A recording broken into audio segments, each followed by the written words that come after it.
Writing about pop stars as a musical journalist. But of course, it didn't take him long to start making his own headlines with this string of hits.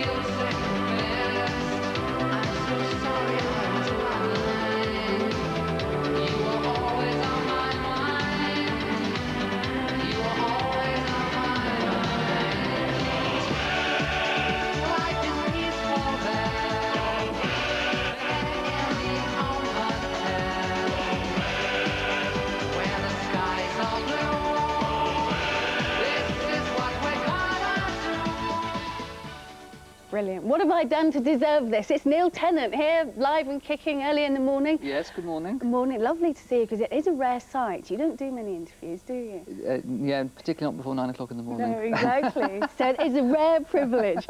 Now, looking back, I know I felt very nostalgic looking at that sort of 3 hits we had there amongst a string of them. Do you feel nostalgic looking back at that? I do, yeah. I mean, the first couple were over 10 years ago, and it makes you realise how long we've been doing this for. Yeah. It doesn't seem that long, that's the thing, you know, it's sort of all flashed by, really. And you haven't changed that much either, have you? Well, appearance-wise. the hair's changed a bit, but that's about it, really. Yeah, and Chris still looks the same. Chris never does interviews, does he?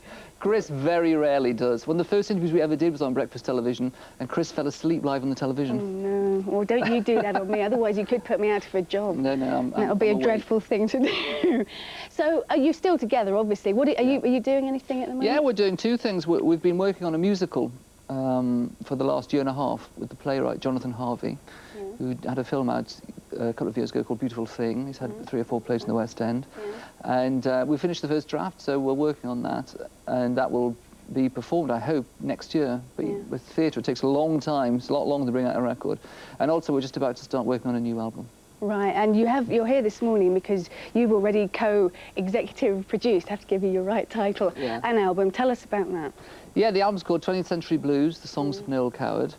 And it's, well, as it says, it's an album of songs by Noel Coward. It's done by the best of British pop stars from the last, I don't know, 30 or 40 years.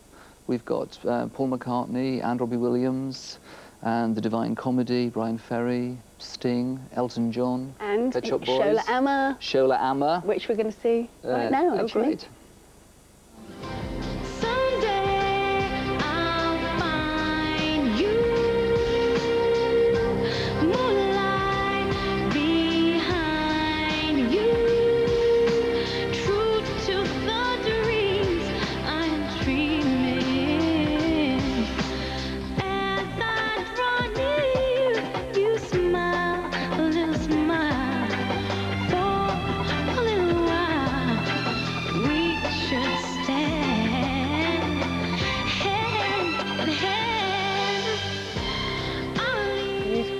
Someday I'll Find You, Shola Amma, which is already in the charts, isn't it? 28, It is, the charted this week. Yeah, and of course, Shola won the award for Best Female Singer at the Brits this year. Yeah, she did. Which was very exciting, because when we first asked to do it, she was a very new artist, and now it seems like she's sort of established. Yeah. Was it difficult to get people? You said you asked Shola amongst others, but what, because Noel Coward at first, Noel Coward songs, you don't immediately think, oh, there's a great hit on our hands there, do you really? Well, our starting point was that Noel Coward was the first British pop star. He was the first British guy to come along to write his own songs as well as plays, to establish this incredible image of the sort of bow tie, the dressing gown, the cigarette holder, and he was famous all around the world as a kind of idea of a British sophisticated man. And he wrote all these fantastic songs which really haven't dated. A lot of the music from the 20s or 30s or 40s is probably just dated now, but Noel Coward, like Cole Porter in America, the songs are so strong you can update them. And so with the album we tried to find people who were somehow in a tradition of Noel Coward, who were theatrical or witty, or had a sense of style, or a sense of irony or humour in their music. And it's that sort of strand of pop music, rather than the kind of rock and roll strand that we've got on the album. Divine Comedy comes to mind when you say theatrical. Divine Comedy, Neil Hannon, the singer, is a big fan of Noel Coward. And what track are they singing? They've done I've Been to a Marvellous Party. We're going to see it now. Okay. You know, if you had any mind at all, Gibbon's divine decline and fall, well, it sounds pretty flimsy, no more than a whimsy, by way of contrast on Wednesday last. I went to a marvelous party, we didn't sit down till 10.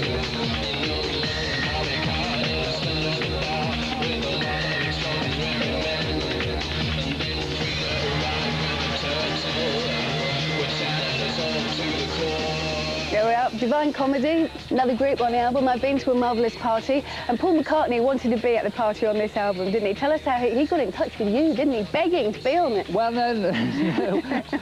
Paul, I have a house in Sussex quite near Paul McCartney, and I'd mentioned it to him and I'd seen him once. And one Sunday afternoon, I bicycled over to see him on his farm, and we talked through it, and he said yes, he would do it. Yeah. And I think he was keen because he knew all about Noel Coward. The Beatles actually met Noel Coward several times in the early 60s. They used to go to the same parties. And also I think he wanted to do it because it's a charity album. It's for the Red Hot AIDS Trust.